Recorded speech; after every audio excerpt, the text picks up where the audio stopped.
Salut tout le monde, bienvenue dans cette nouvelle vidéo d'Anacalypsy, petite vidéo où je vais vous parler d'un catcheur, je viens de faire une vidéo sur le catch, ne m'en voulez pas, au moment où j'enregistre celle-ci, d'un acteur, voilà, qui a fait toute mon enfance, enfin, fin d'enfance, début d'adolescence, avec Harry Potter. Donc on va parler de Daniel Radcliffe, un de mes acteurs préférés, quelqu'un que j'admire énormément. Donc voilà, ça me fait plaisir de vous en parler aujourd'hui. Du coup, Daniel Radcliffe, voilà, il est acteur, producteur anglais, puisqu'il est né le 23 juillet 1989 à Fulham, du coup, qui est un quartier de Londres. Voilà, je ne le connaissais pas du tout. Et je savais pas qu'il a fait la production d'ailleurs. J'ai pas trop regardé ce qu'il a produit. Mais bon, en soi, c'est pas le plus important. Hein. Ce qui, moi, m'intéresse, c'est surtout sa carrière d'acteur. Du coup, Daniel Radcliffe est un fils unique. Son père est un agent littéraire d'origine irlandaise du nom de George Radcliffe. Et sa mère est Marcia Janine Gresham, qui elle est une agente de casting d'origine polonaise russe, mais qui est née en Afrique du Sud. Et très cool parce que moi aussi j'ai d'origine polonaise. Sa mère est juive ashkénaze, je sais pas comment on prononce, du coup qui sont, selon ce que j'ai vu, les juifs qui vivent en Europe centrale et orientale. Et Daniel Radcliffe a d'ailleurs dit qu'il était très fier des juifs. Voilà. Durant sa jeunesse, du coup, Daniel Radcliffe a fait ses études dans différentes écoles pour garçons, notamment dans le quartier de Chelsea. Et après la sortie du premier Harry Potter, aller à l'école deviendra très compliqué pour lui, puisque les enfants vont avoir un comportement un peu relou avec lui, très étouffant. Alors, il précisera que c'était pas spécialement méchant, et que forcément, comme il est devenu célèbre d'un coup avec Harry Potter, parce qu'il a fait d'autres films avant, mais Harry Potter, c'est vraiment ce qui va le mettre sur la scène mondiale. Donc forcément, les gens qui étaient dans la même école que lui, voulaient absolument s'en rapprocher, ou être la crush d'Harry Potter, machin. Ce qui fait que l'école est devenue très étouffant pour lui, ce qui fait qu'ensuite sur les plateaux d'Harry Potter, il fera ses études directement par le biais d'un tuteur sur place. Daniel Radcliffe, si on reste sur les études, dira se considérer comme un mauvais élève parce qu'il n'aimait pas l'école, la trouvant inutile. Alors ça, je dirais pas que l'école est inutile en soi, c'est vrai que quand on regarde certains programmes, effectivement certains programmes sont inutiles, n'ont pas vraiment de sens.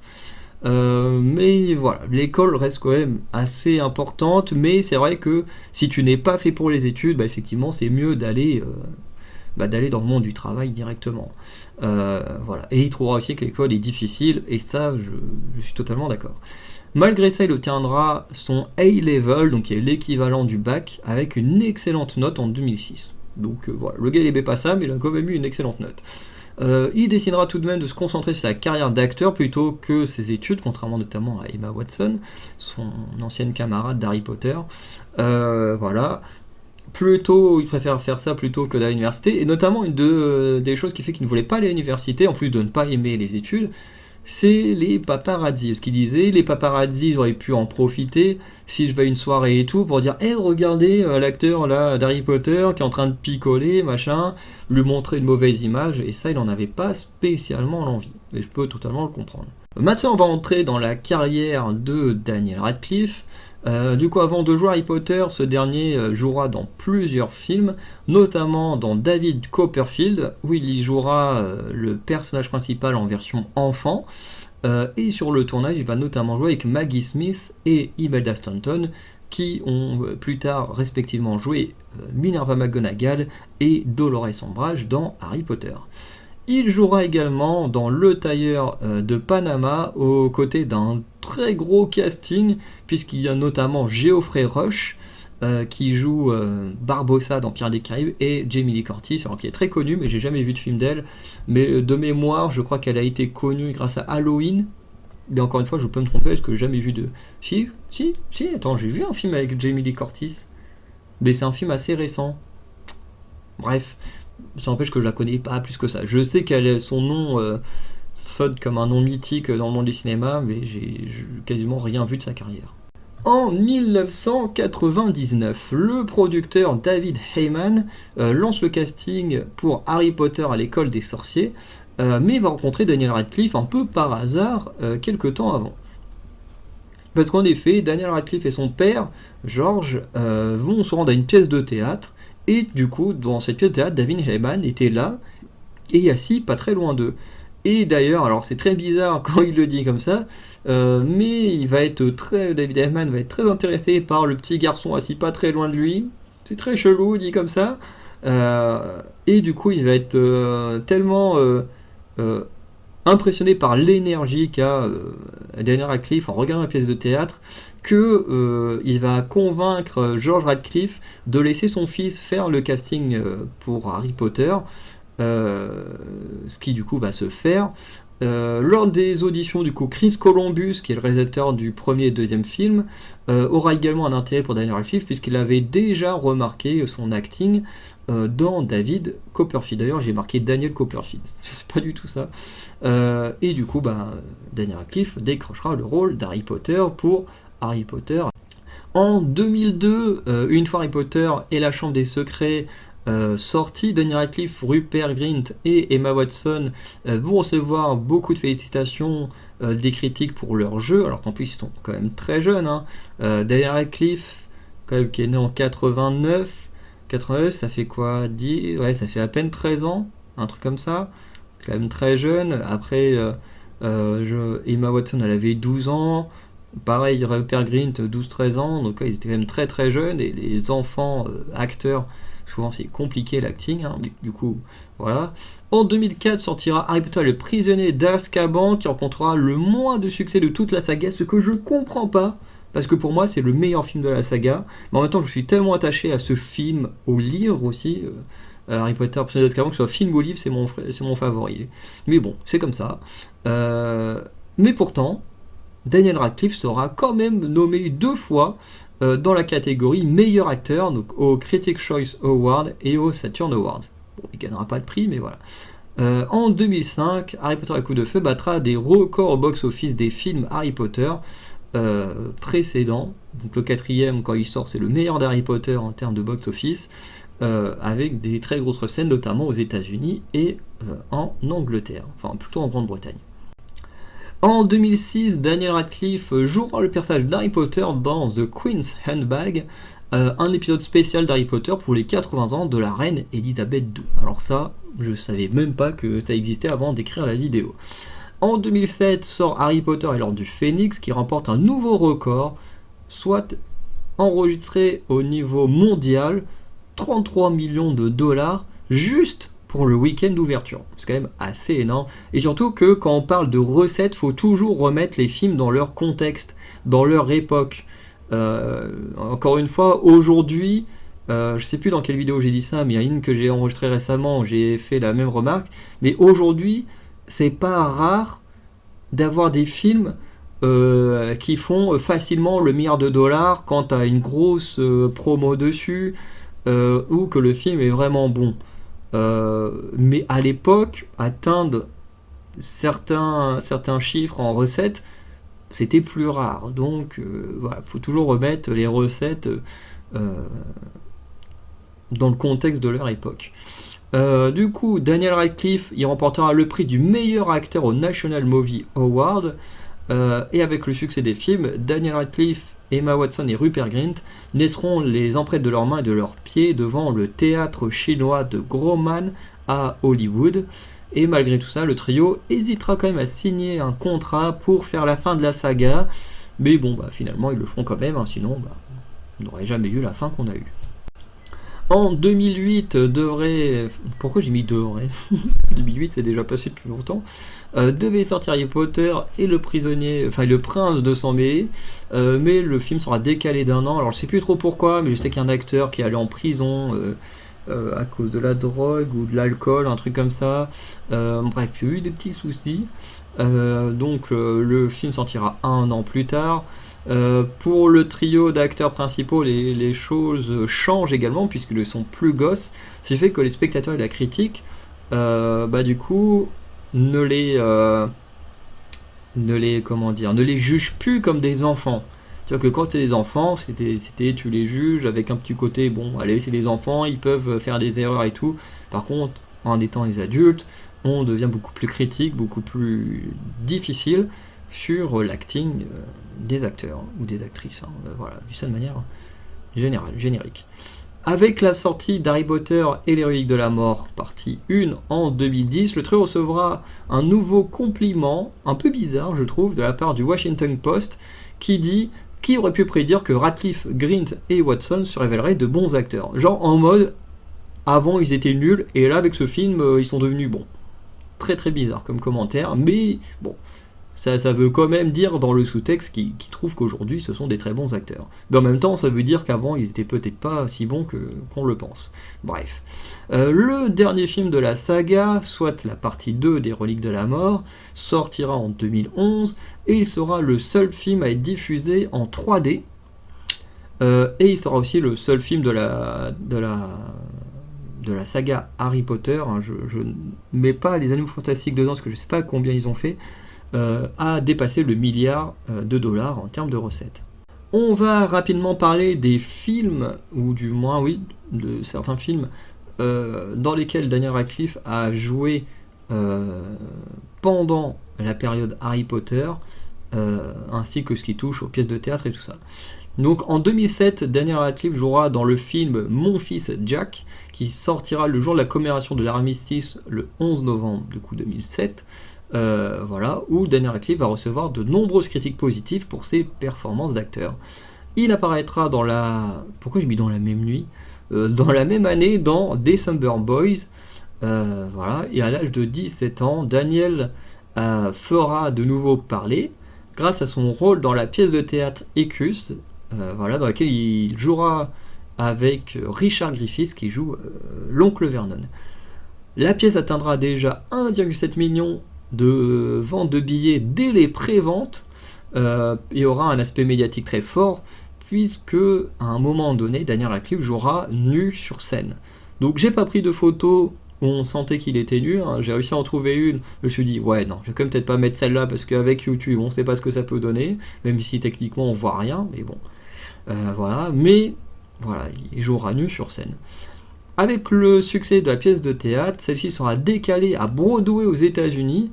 D'ailleurs, Daniel Radcliffe sera assez stressé de se rendre aux États-Unis, trouvant le public plus critique qu'au Royaume-Uni, enfin en Grande-Bretagne, et il recevra à nouveau des critiques positives sur son interprétation, et il sera même nommé pour un prix au Drama Desk Awards. En 2011, il fait son retour sur une scène qui l'angoissait auparavant, soit Broadway, où il y jouera dans une comédie musicale tirée du film, qui est un titre très long, How to Succeed in a Business Without Really Trying. A nouveau, il recevra des critiques très positives, notamment pour son acting et son harmonie avec les autres artistes, dans le sens où, contrairement à Harry Potter, c'est lui qui est mis devant, même s'il y a le trio, mais on sent que c'est quand même lui qui est le plus mis en avant, qui est le plus de travail et tout. Là, voilà, il est plus mélangé avec les autres, si on peut dire ça comme ça. Et Daniel et la production recevront de nombreuses nominations, dont 9 au Tony Awards. Donc c'est là le show où ils auront le plus de récompenses, enfin de nominations d'un coup. On revient donc sur l'après Harry Potter.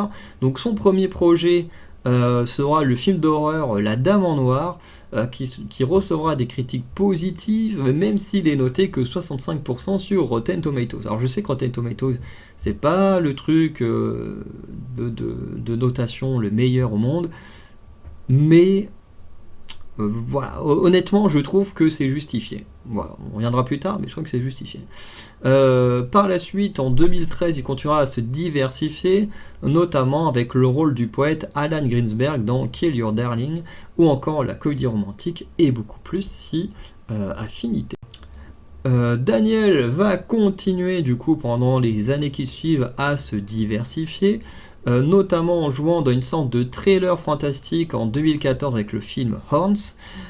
En 2015, il revient dans le monde de l'horreur, plus ou moins un thriller horreur, avec Igor, le rôle d'Igor dans Dr. Frankenstein, James McAvoy.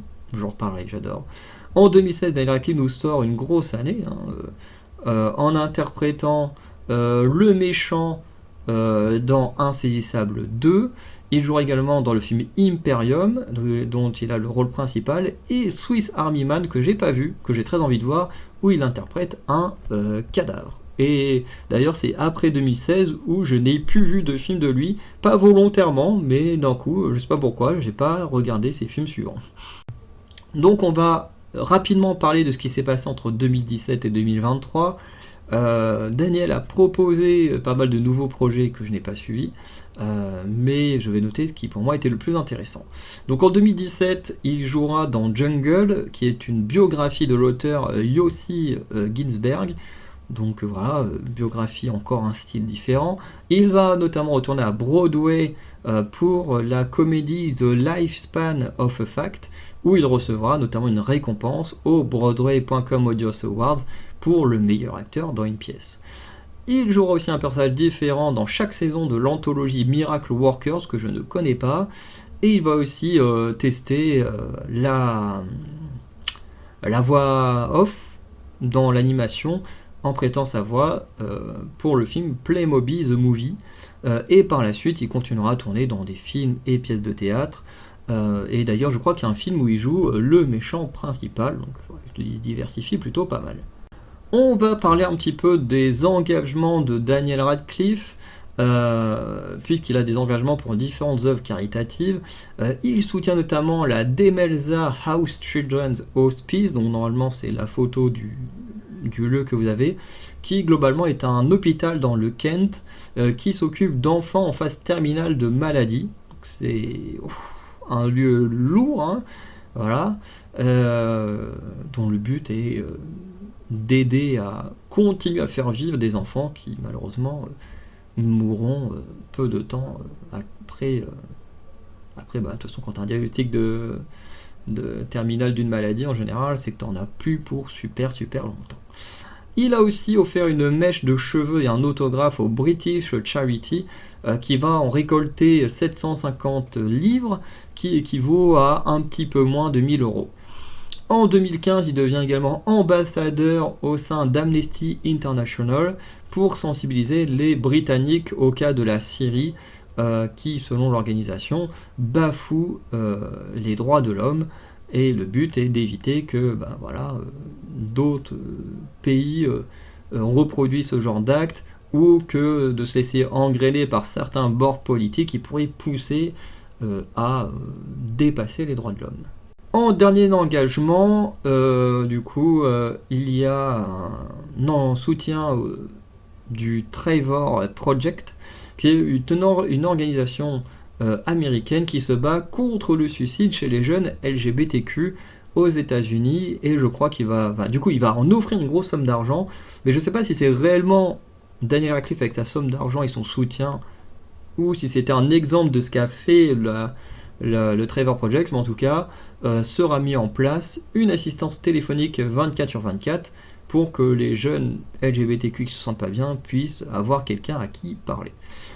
Durant sa carrière, Daniel a d'ailleurs beaucoup côtoyé d'homosexuels, et de voir que ces derniers, parmi les jeunes, sont les plus amènes de se suicider, un peu plus que les hétérosexuels, hein. Bien sûr ceux-là aussi sont sujets au suicide, mais quand tu vois les stats entre les hétéros et les homosexuels, les homos sont ceux qui se suicident le plus parmi les jeunes.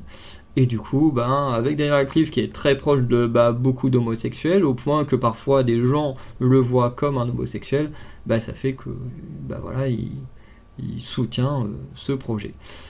Il va également en 2020 prendre position contre J.K. Rowling lors des débats de la transphobie de cette dernière, donc ça on en a déjà parlé, on va pas revenir sur le sujet.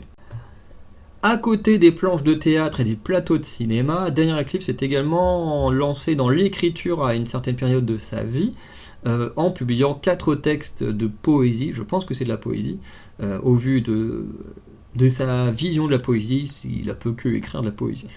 Il a fait ça en 2007, sous le nom de Jacob Gershon, qui du coup est son second prénom, et la version yiddish du nom de jeune fille de sa mère. Donc le yiddish qui est une langue qui se situe à peu près dans l'est de l'Europe, Europe centrale, est, un peu là où se trouvent les juifs askénazes. Alors je ne dis pas que le yiddish est une langue des juifs askénazes, mais c'est à peu près dans la même région que se situe le yiddish, et en sachant que sa mère a des origines polonaises russes, où il y a à la fois des juifs askénazes et des yiddish. Voilà, soit on peut faire des rapprochements, mais c'est pas euh, non plus une vérité de faire ces rapprochements. Bref. Il expliquera également ne pas aimer la poésie écrite en vers libre, puisqu'il reproche que ces auteurs seraient incapables de structurer leurs textes. Puisque je pense que Daniel Radcliffe a dû écrire les siens un peu à l'ancienne, avec les rimes, avec les quatrains, les machins, quatrains et tercés, en alexandrin, enfin bref, et que les vers libres, justement, le principe c'est que t'écris un peu comme t'as envie. Et du coup, Daniel Radcliffe est pas très très fan de ceux qui le font. Voilà. On va parler maintenant d'un sujet qui est moins amusant, puisque Daniel Radcliffe est sujet à plusieurs maladies. La première étant une légère dyspraxie. Alors ça je connais très bien, puisque le maître d'anacalypsie est multidys. Lui il n'a pas pris que la dyspraxie, il a pris la dyspraxie, la dyslexie, la dysorthographie, la dyscalculie. C'est dit allez hop, tout commence par 10, je le prends. Super. Du coup la dyspraxie, c'est vrai que je pense que le maître d'anacalypsie a une dyspraxie un peu plus élevée que Daniel Radcliffe, mais effectivement, ça peut être un peu relou. Puisque c'est un trouble qui cause un problème de coordination des gestes, mais cela n'a jamais empêché Daniel Radcliffe de faire travail comme il faut, et d'ailleurs, dans le cas du maître d'anacalypsie non plus. Il est aussi atteint d'algie vasculaire de la face, une maladie causant d'intenses douleurs. Alors je crois que c'est autour des yeux, dans le coin des yeux, quand je dis le coin des yeux, c'est pas dans les coins des yeux, mais bref, au niveau de la région du visage, c'est sur l'endroit où se trouvent les yeux, que ces douleurs se provoquent, et qui ne touchent que 0,2% de la population. Super. Il avouera également avoir été atteint d'alcoolisme, parce que l'alcoolisme c'est une maladie, les formes, toutes ces formes de... comment on appelle ça ? Quand on est accro à quelque chose, d'addiction, les addictions sont des maladies. Voilà. Et du coup, il avouera avoir été atteint d'alcoolisme pendant le Prince de Sang Mêlé, et il va quand même réussir à s'en sortir, se disant guéri en 2013. C'était quand le Prince de Sang Mêlé 2000, ça a l'air d'être 2008 2009. Enfin, le tournage s'est fait vers 2007-2008, donc ouais, voilà, quelques temps où il a été alcoolique. Il déclara que notamment ce qui l'a beaucoup aidé, c'est le fait de rester en Angleterre, où il avait le soutien de sa famille, notamment de ses parents, et que tout ça l'a aidé à la fois à faire face à l'alcoolisme et à la célébrité.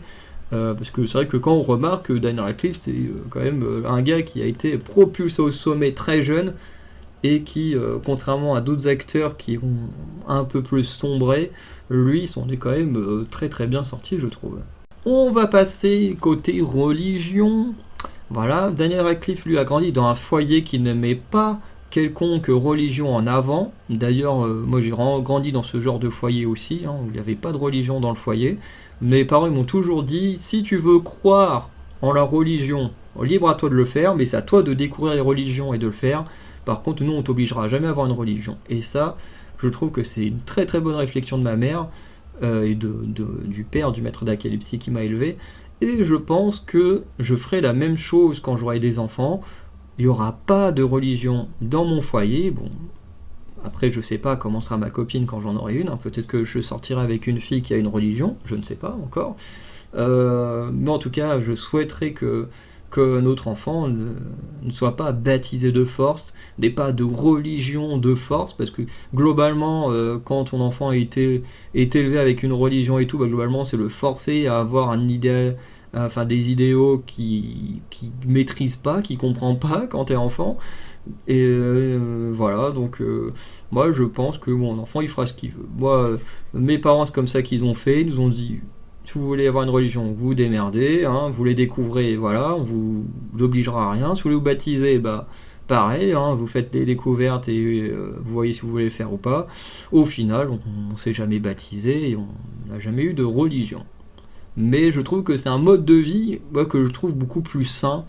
Après, je dis pas que quand tu nais, qu'on te fait grandir avec des idéaux de religion, c'est forcément mauvais, mais en soi, tu ne laisses pas de liberté à ton enfant de pouvoir vraiment être dans quelque chose qui lui plaît. Voilà. Du coup, Daniel Radcliffe, qui a grandi dans ce genre de foyer, se considérera quand même comme irlandais et juif par rapport aux origines de ses parents. Hein. Côté irlandais, son père, juif, côté sa mère. Il déclare plus tard être athée et sera même athée militant lorsque la religion tente de prendre trop de place dans la législation. Purée, j'arrive pas à dire ce mot.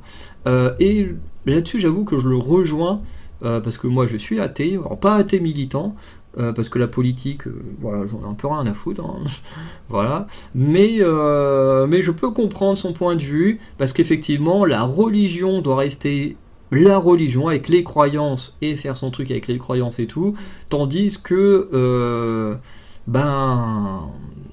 la législation est censée être gérée par le gouvernement et faire les lois, tout ça, et la religion n'a pas à faire les lois d'un pays. Je veux dire, on n'est plus au Moyen-Âge où l'Église avait le dessus sur les rois.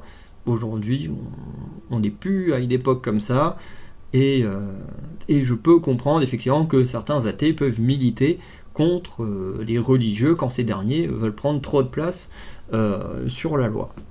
Mais en tout cas, c'est pas moi qui irai militer contre eux. Moi, les religieux, tant qu'ils viennent pas m'emmerder chez moi ou dans la rue, ils peuvent faire ce qu'ils veulent. Enfin, tant qu'ils commettent pas de crime non plus, j'en ai rien à faire.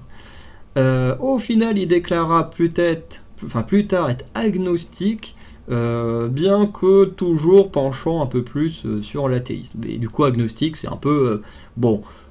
Je crois pas en Dieu, mais je peux imaginer qu'il existe quand même une force divine, voilà. Il y a une phrase que je trouve très drôle dans Community. Il y a un épisode où tous les personnages disent leur religion. Alors t'en as une qui est chrétienne, t'en as un qui est athée, t'en as un qui est témoin de Jéhovah, t'en as un qui est musulman. Enfin bref, t'as toutes les religions qui sont mentionnées. T'as un personnage qui se dit bouddhiste, mais en fait qui fait partie d'une secte parce qu'il est tellement naïf que lui, on lui dit qu'il est dans un truc bouddhiste, mais c'est pas du tout le cas. Et à un moment donné, t'as un personnage qui dit oui, moi je suis agnostique, et t'as un des autres persos qui dit ouais, l'agnostique c'est l'athéisme des. Comment il dit ça? L'athéisme des feignants, l'athéisme des pauvres. En gros, c'est l'athéisme, mais pour ceux qui n'ont pas d'argument, qui n'arrivent pas à s'argumenter de pourquoi ils ne croient pas en Dieu ou des trucs comme ça. Et j'aime beaucoup cette petite punchline contre les agnostiques. Même si, c'est pas non plus un truc grave d'être agnostique, hein, mais c'est vrai que moi j'ai un peu cette impression quand même que les agnostiques sont. Souvent les agnostiques sont quand même plus dans le mode j'y crois pas, mais je peux y croire s'il se passe telle ou telle chose, donc c'est plutôt des athées qui s'assument pas totalement, qui veulent faire également plaisir aux religieux quand ils sont confrontés à eux. Alors que moi, que j'ai religieux ou pas, j'y crois pas, et c'est tout. Niveau vie privée, du coup, Daniel Radcliffe va se mettre en couple avec Erin Dark, je sais pas comment on prend son nom de famille, en 2013, donc actrice qu'elle avait rencontrée lors du tournage de Kill Your Darlings l'année précédente, et ensemble ils auront un fils l'année dernière, donc en 2023. Je préfère préciser l'année parce que si quelqu'un voit cette vidéo, je sais pas, dans 3 ans, que je dis l'année dernière, il va se dire tiens, je vais regarder, puis il va voir que Daniel Radcliffe a un fils qui a plusieurs années, il va dire boula, il a grandi vite ce gamin pour un gamin fait l'année dernière. Bref. Et du coup, Daniel Radcliffe possède 2 lieux de vie, un à New York et un à Fulham, là où il est né, un à Londres. Donc voilà. Et il oscille entre les deux pays. Je vais finir sur la filmographie, ce que je peux vous conseiller de regarder, en tout cas moi que j'aime beaucoup. Du coup, il y a forcément les Harry Potter. Donc Harry Potter et les sorciers est sorti en 2001, Harry Potter et le champ des secrets est sorti en 2002, Harry Potter et le prisonnier d'Azkaban sorti en 2004, Harry Potter et la coupe de feu sorti en 2005, Mon fils Jack sorti en 2007. Je suis pas un fan des films qui ont lieu pendant les guerres mondiales, mais celui-ci, honnêtement, je l'aime beaucoup. Il est vraiment très bon. L'histoire du personnage est vraiment cool et Daniel Radcliffe, effectivement, fait une bonne perf dedans. Ensuite, on a Harry Potter et l'Ordre du Phénix en 2007, Harry Potter, le Prince de Sang Mêlé en 2009, Harry Potter avec de la mort, partie 1 en 2010, partie 2 en 2011. On a La Dame en Noir en 2012, alors qui est peut-être le film que j'aime le moins de Daniel Radcliffe parmi ceux que j'ai vus, mais qui est pas trop mal non plus, mais c'est parce que déjà, de 1, j'aime pas les films avec les esprits, parce que ça me fait pas peur, donc voir un film d'horreur en sachant que je vais pas avoir peur, je vois pas trop l'utilité. Mais pour certains, ça peut quand même être un film cool, parce que le propos du film, c'est de retrouver un bébé, un enfant mort, pour soulager la Dame en Noir, qui est en colère de la mort de son enfant, machin. Le film, en vrai, est plutôt pas mal, mais bon, les films avec les esprits, moi, c'est pas mon délire. Il y a Et beaucoup plus Affinité, sorti en 2013, qui est une sorte de comédie romantique qui est plutôt sympathique. Alors, je crois qu'il y a Adam Driver dedans, si je dis pas de conneries. Mais le film est vraiment sympa. Quand le film était sorti, j'avais un poster du film qui était vraiment cool. Pareil pour le film suivant, Horns, sorti en 2014, que j'avais adoré, où du coup Daniel Radcliffe, il a les cornes du diable, on l'accuse d'avoir tué sa copine, et en fait, tout le long du film, il enquête plus ou moins sur qui a réellement tué sa copine, en sachant que dès qu'il parle aux gens, les gens ne peuvent pas s'empêcher de dire la vérité quand ils voient qu'il a des cornes. Et le film est vraiment très très bien. La fin un peu décevante, je dirais, mais faut quand même voir ce film, il est très cool. Un film que j'ai kiffé, sorti en 2015, Dr Frankenstein, avec James McAvoy qui joue le Victor Frankenstein. Donc il se base plus sur comment Victor Frankenstein arrive à créer la créature plutôt que vraiment l'histoire de la créature. Et Daniel Radcliffe fait pas sa meilleure perf dedans, mais le duo est très bien, le film est trop bien. Moi franchement j'ai kiffé ce film, les deux acteurs sont très très bons, les voir ensemble dans le même film c'est génial. En 2016, on a Insaisissable 2, qui est vraiment très cool. Moi, j'aime beaucoup ces films-là. Et Daniel Radcliffe en méchant, je trouve qu'il passe bien. Bon, c'est plus un méchant secondaire, puisque c'est le fils du grand méchant du film. Mais je trouve qu'il fait le taf. Il fait le taf en méchant. Et en 2016, un dernier film que je peux vous conseiller, c'est Imperium, où en gros, il joue un membre de la CIA, NSA, bref, un truc dans le genre, où en gros, il infiltre des groupes pour les empêcher de commettre des crimes. Et du coup, dans Imperium, il doit infiltrer un groupe de néo-nazis qui veulent commettre un attentat. Et du coup, il va infiltrer le groupe en se faisant passer pour un néo-nazi, et en essayant de démanteler le groupe et tout. Enfin bref, le film, il est très très très cool. Moi, j'ai adoré ce film. C'est peut-être un de mes films préférés hors Harry Potter. Et je pense que ce film-là, je le préfère même à certains des Harry Potter. Pas tous, mais Imperium, je le trouve même mieux que certains Harry Potter. Mais c'est parce que je trouve que la prestation de Daniel Radcliffe dedans, elle est incroyable. Franchement, je surkiffe.